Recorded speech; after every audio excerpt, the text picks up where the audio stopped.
وبه نستعين على أمور الدنيا والدين والصلاة والسلام على سيدنا محمد وعلى آله وصحبه أجمعين.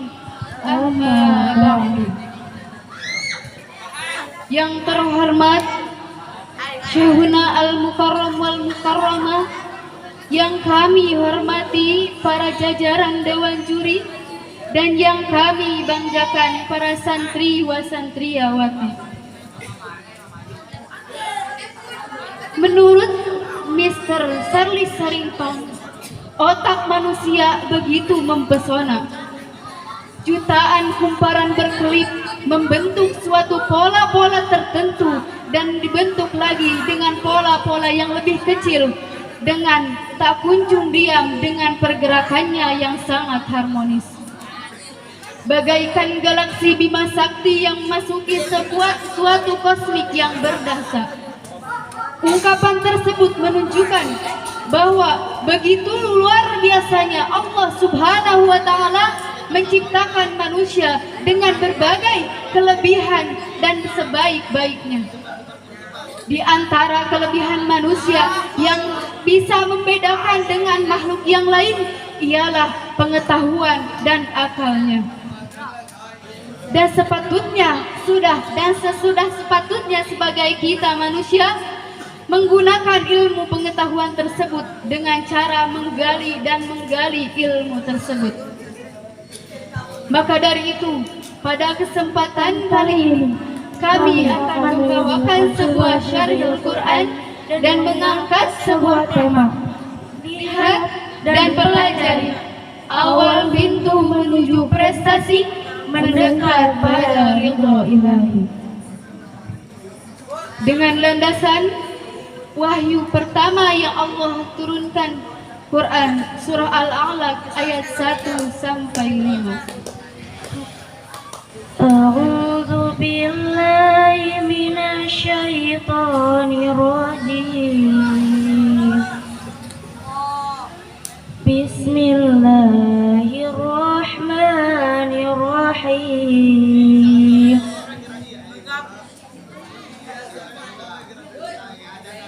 Iqra bismi rabbikal ladzi khalaq. Khalaqal insana min 'alaq. Iqra wa rabbukal akram. Alladzi 'allama bil qalam.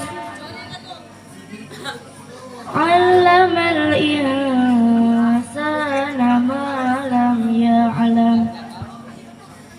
Sadaqallahul azim. Aku berlindung kepadamu ya Allah dari godaan setan yang terkutuk, dengan menyebut asmamu ya Allah yang maha pengasih lagi maha penyayang.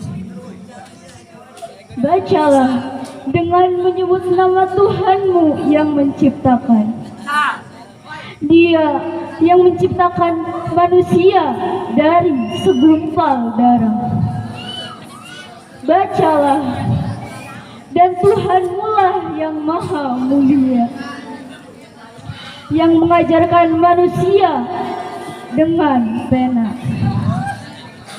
Dia yang mengajarkan manusia apa yang tidak diketahui. Maha benar Allah dengan segala firman. Maksud dari ayat keempat tersebut ialah Allah Subhanahu wa Ta'ala mengajarkan manusia dengan perantaraan tulis dan baca. Tetapi apakah hanya bergumul dengan tulisan dan bacaan? Oh, tidak juga. Tetapi ada yang maksud dengan membaca yang lain.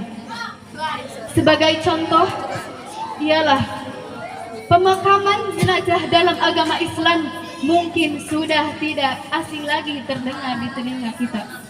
Tetapi bagaimana asal-usul pemakaman manusia yang telah meninggal dan harus dikubur di dalam tanah? Ialah pembunuhan yang dilakukan oleh Habil terhadap Qabil yang terjadi pada zaman dahulu. Ketika pembunuhan terjadi, Habil pun merasa menyesal dengan perbuatan yang telah ia lakukan terhadap saudaranya dan merasa kebingungan harus dikemanakan mayatnya. Dan tidak lama kemudian Allah Subhanahu wa Ta'ala mengirimkan seekor burung dengan membawa burung yang telah mati. Dan burung tersebut tepat mendarat di depan Habil. Tidak lama kemudian burung itu pun menggali tanah dengan sekuat tenaga dan memasukkan mayat dan memasukkan burung yang telah mati ke dalam tanah lalu menguburnya. Dan yang menjadi contoh ilmu pengetahuan ialah Habil pun tidak berhenti sampai di sana saja, tetapi ia membaca dan berpikir bahwa mayat saudaranya pun harus diperlakukan sama persis seperti yang dilakukan burung yang masih hidup terhadap burung yang telah mati. Dan dari sanalah sudah menjadi suatu kewajiban bagi umat muslim yang masih hidup terhadap muslim yang telah meninggal untuk memperlakukannya dengan sebaik-baiknya. Dan inilah contoh ilmu pengetahuan yang menjadi suatu peradaban yang dimulai dengan kata Iqra.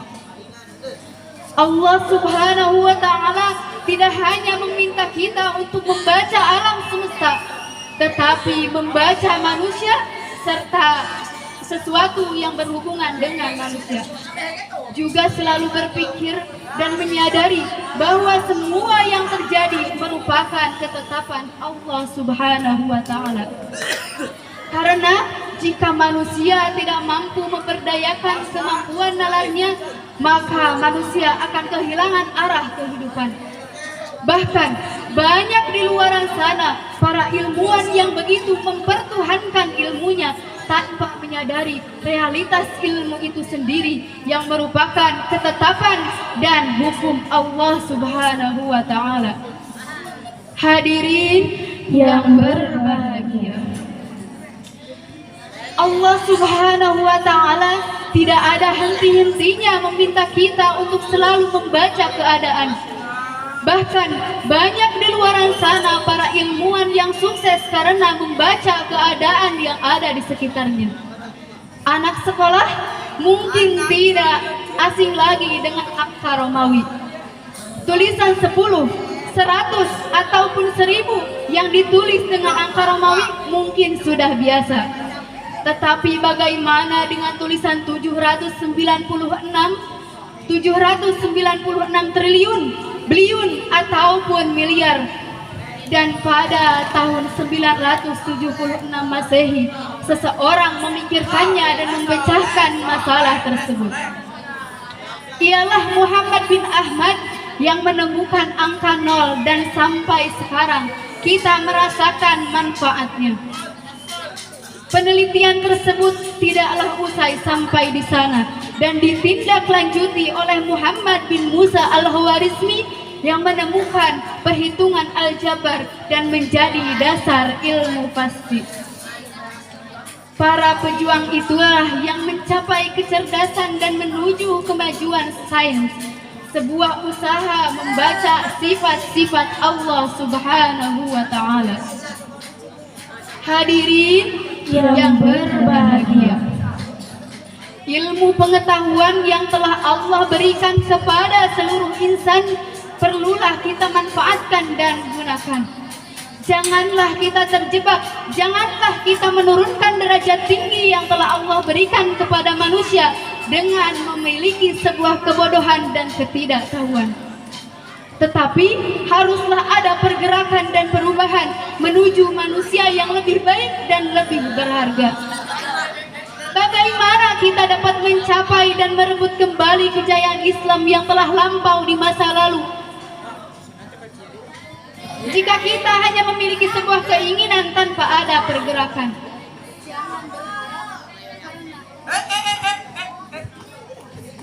Jangan terlalu berharap, karena tidak akan ada pergerakan jika tidak ada perubahan. Sebagaimana firman Allah dalam Al-Quran, surah Ar-Ra'd ayat 11, Inna allaha la yughayyiru ma biqaumin hatta yughayyiru ma bi anfusihim. Sesungguhnya Allah Subhanahu wa taala tidak akan merubah keadaan suatu kaum sehingga kaum tersebut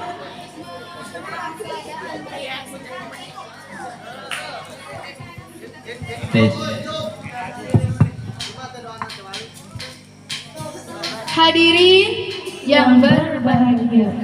Ada aksi, pasti ada reaksi. Ada pergerakan, pasti ada perubahan. Janganlah kita terjebak terus-menerus dengan persepsi kita bahwa kita tertinggal. Katakanlah tidak, karena kita mulia dengan ilmu yang telah Allah berikan. Dan janganlah kita sesekali meremehkan diri kita sendiri, karena Allah memuliakan kita dengan ilmu pengetahuan.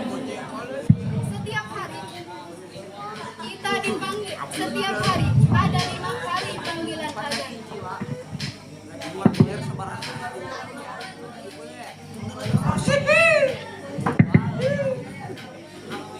Setiap hari ada 5 kali panggilan azan, dan di setiap 1 kali azan ada 2 panggilan kita menuju meraih kemenangan. Dan marilah kita capai kemenangan tersebut dengan sepenuh hati. Dari uraian tadi dapat kami simpulkan bahwa pertama, menuntut ilmu merupakan sebuah kewajiban bagi seluruh umat Islam sepanjang hayat. Tidak hanya sampai tamat sekolah, bukan hanya sampai tamat kuliah ataupun sampai menikah, tetapi kewajiban menuntut ilmu sampai kita selagi kita masih memiliki kehidupan. Yang kedua, orang yang berhasil bukan hanya karena IQ-nya yang super, karena sebuah keberhasilan tidak harus dicapai dengan keluar biasaan. Tetapi seberapa besarnya cita-cita kita, seberapa besarnya keyakinan kita untuk meraih kemenangan dan mencapai sebuah cita-cita. Kun rajulan rijluhu fit taroyi wa himmatuhu fin najmi suroyi. Jadilah kamu manusia yang kakinya berpijak di muka bumi, sedangkan cita-citanya tercantum di bintang Suraya. Jadilah kalian wakil Allah yang terbaik, dan jadilah kita manusia yang berharga dengan ilmu pengetahuan kita. Sekian yang dapat kami sampaikan. Mohon maaf atas segala kekurangan dan kesalahan, karena kami masih dalam tahap pembelajaran. Wabillahi taufiq wal hidayah, wa ridha wal inayah. Wassalamualaikum